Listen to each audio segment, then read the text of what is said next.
paying attention to Apple's new savings account because Apple is out here looking like it's doing banking better than actual brick and mortar banking. Deeper into your wallet with a high-yield savings account, but it might not be as straightforward as you think. Ali Garfinkel is. Howdy, y'all.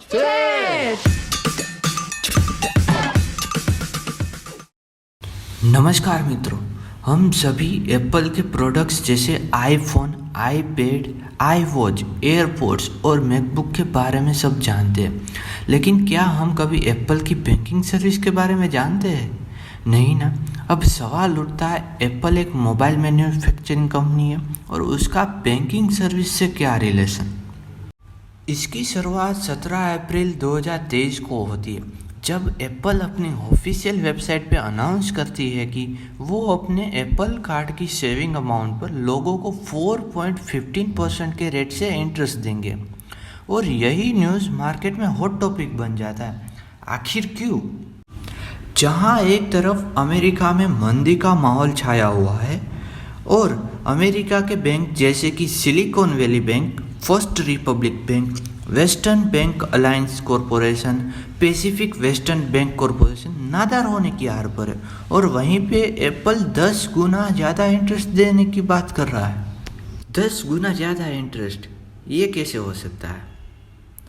तो मैं आपको बता दूं, America में average 0.39% की rate से saving bank account पे interest दिया जाता है।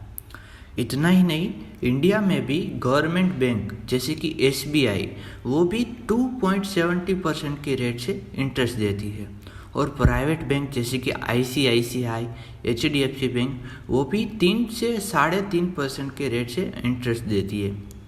अब यही रेट अगर हम एप्पल के 4.15 की रेट से कंपैरिजन करेंगे तो ये 10 गुना ज़्यादा इंटरेस्ट हो जाता है। और आप मानोगे नहीं, एप्पल की यही अनाउंसमेंट के कारण एप्पल ने सिर्फ 4 दिनों में $990 मिलियन लोगों के पास से कलेक्ट किए। मैंने वीडियो की शुरुआत में कहा कि एप्पल अपने एप्पल कार्ड की सेविंग अमाउंट पर इंटरेस्ट देता है, तो आखिर ये एप्पल कार्ड है क्या? चलिए इसके बारे में जानते हैं। एप्पल कार्ड ये कोई एयरटेल, जियो या वोडाफोन की तरह नेटवर्क सर्विस प्रोवाइडर कार्ड नहीं है, बल्कि हमारे क्रेडिट कार्ड या डेबिट कार्ड जैसा ही एक कार्ड है जिससे हम पेमेंट कर सकते हैं।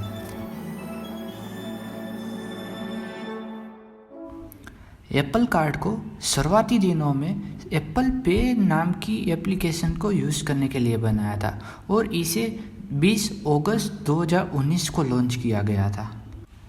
एप्पल कार्ड को बनाने का काम तो एप्पल कंपनी ही करती है, लेकिन इश्यू करने का काम एक गोल्डमैन सेस नामक कंपनी करती है, और यही कंपनी एप्पल के पास जो भी सेविंग डिपॉजिट आती है उन्हें मेंटेन करने का काम भी करती है। जो लोग भी गोल्डमैन सेस के बारे में नहीं जानते, उन्हें मैं बता दूं कि वो एक अमेरिकन मल्टीनेशनल कंपनी है जो वर्ल्ड की सेकंड लार्जेस्ट इन्वेस्टमेंट बैंक और फाइनेंशियल सर्विस प्रोवाइडर कंपनी है। आज के दिन भी एप्पल कार्ड की सुविधा को सिर्फ अमेरिका में ही उपयोग किया जा सकता है। अगर देखा जाए तो अमेरिका में ही उनके 6.7 मिलियन लोगों के पास एप्पल कार्ड है। एक रिसर्च के अनुसार 10 व्यक्तियों में से 6 व्यक्तियों के पास एप्पल कार्ड है, और वो लोग उन्हें अपना मुख्य क्रेडिट कार्ड के रूप में उपयोग करते हैं।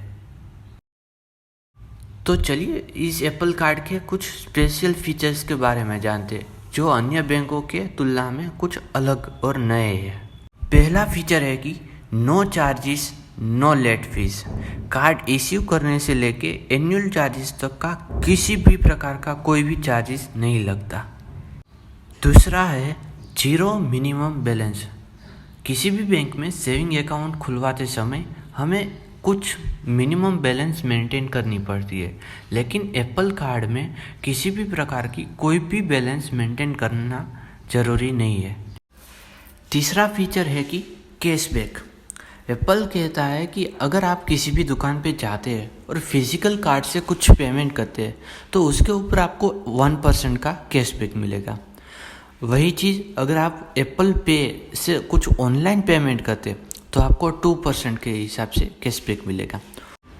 और स्पेशली आप एप्पल स्टोर पे जाके कुछ परचेस करते हैं तो उसके ऊपर आपको 3% का कैशबैक मिलेगा। चौथा फीचर है कि प्राइवेसी एंड सिक्योरिटी। एप्पल खुद पूरी दुनिया में अपनी प्राइवेसी और सिक्योरिटीज़ को मेंटेन करने के लिए जाना जाता है और यही कारण से एप्पल कार्ड में भी प्राइवेसी एंड सिक्योरिटीज़ का कोई इश्यू नहीं है। पांचवा फीचर है कि एप्पल पे लेटर, जिसके बारे में एप्पल कहता है अगर आप $1000 तक की कोई भी खरीदी करते हैं तो उसका रीपेमेंट आपको 6 हफ्तों में वापस करना पड़ेगा। जैसे कि मान लो मैं पहले हफ्ते $100, दूसरे हफ्ते $200, तीसरे हफ्ते $300 और चौथे हफ्ते $400, ऐसे करके मुझे 6 हफ्तों में $1000 वापस करने पड़ेंगे। और छठा फीचर है कि डेली इंटरेस्ट ऑन सेविंग। वैसे तो एप्पल कार्ड के बहुत सारे फीचर्स हैं जो आपको एप्पल की साइट पर देखने को मिल जाएगा, जिसकी लिंक मैं डिस्क्रिप्शन में दे दूंगा। अब सवाल आता है एप्पल एक बैंक बन सकता है, उसका रीज़न क्या है? अगर उसके रीज़न बताऊँ तो पहला, world wide large customer base. 2023 तक पूरी दुनिया में एप्पल के 1.36 बिलियन पीपल एक्टिव यूजर्स है। दूसरा, स्ट्रॉन्ग ब्रांड इमेज। और तीसरा, एप्पल खुद बहुत सारी प्रोडक्ट एंड सर्विस लोगों को ऑफर कर रहा है, जिसके कारण वो एक कम्प्लीटली बैंक बनने के लिए एलिजिबल है।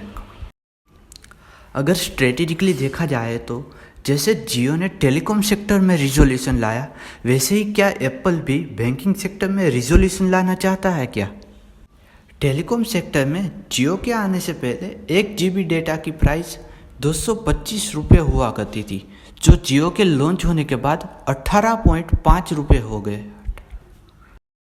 वैसे ही आज जो मार्केट में 0.39% के इंटरेस्ट रेट है, वो क्या हमें फ्यूचर में 4 से लेकर 6 तक हमें देखने को मिल सकते हैं क्या? खैर, ये तो एक वक्त ही बताएगा, लेकिन तब तक आप चैनल को सब्सक्राइब कर लो। वीडियोस अच्छी लगी तो वीडियो को लाइक कर दो और अपनी राय मुझे कमेंट में ज़रूर बताइए।